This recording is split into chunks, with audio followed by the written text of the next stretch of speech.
PT4. Ja jos te ette kattonut 3, 2 tai 1, menkääs katsomaan.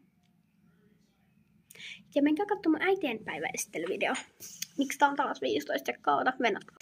Niin, eli menkää katsomaan. Ne, onko selvä? Te meette kattoon.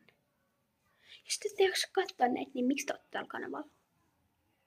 Ja siinä mä kerroin, että miksi mulla ei ole tälleen paljon skincare-juttuja tai meikki-juttuja. Koska ne on äidillä. Tällaista on, kun joutuu asua kahdella vanhemmalla, niin niistä loppu aina. Ja siinä videoissa mä esittelin mun meikki ja skincare. Niitä ei ollut todellakaan paljon, koska kaikki on äidillä. Älkää rakeko. Mä en voi sillä mitään. Mä oon vähän muistisairas. Enkä muista kaikkea. Joten joo. Nyt laitetaan nämä takas. Nää mun skincare ja mä palataan täältä mennä lähkötääkori. Ja meikit takaisin. Nyt mennään mun lempijuttuihin. Eli viireihin. Jalkapallojuttuihin. Niitä ei ole paljon, koska mä oon harrastanut tosi vähän aikaa. Mut viime viikon turnauksessa tuli vihreä kortti. Mä olin kapteeni.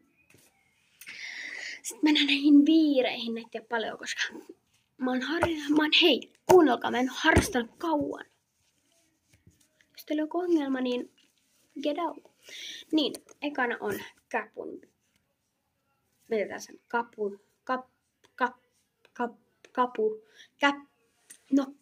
nyt. Niin tämä sain mun ekasta pelistä. Sitten FC Pohu. Tämä sain mun tokasta pelistä. Ja tämä sain mun vanhan valmentajan vikasta turnaukset, missä valmensi meitä. Niin, Itä-Hakkila. Sitten tää on uusin. Tästä on kyllä ihan sekakauan. Tää oli joskus talviliikassa. Joudun mä tehdä PT5 ja MPS. Joo. Jos te haluatte jatko-osaa, niin tykätkää tästä videosta. Tai niistä videoista, jos te haluatte jatko-osaa, koska en mä voi tietää. Koska mä en nyt jaksa tehdä enää PT5. Mutta jos te haluatte, niin mä teen. Koska melkein mitä vaan teille. Mut joo, bye, kiitos. Hei, ja koska siellä oli iso uutislähde siellä jossain, en muista missä, 1, 2 tai 3. Tai 4, eiku, onks tää 4? Tää on 5, eiku, onko? Mä en edes tiedä, mut jos mä laitan väärin, niin I'm so sorry, koska mä en nyt oo ihan perillä näistä. Mutta kiitos kun katsoit, I love you, ja kiitos 71 tilaa ja tilaa, please. Mut joo, bye.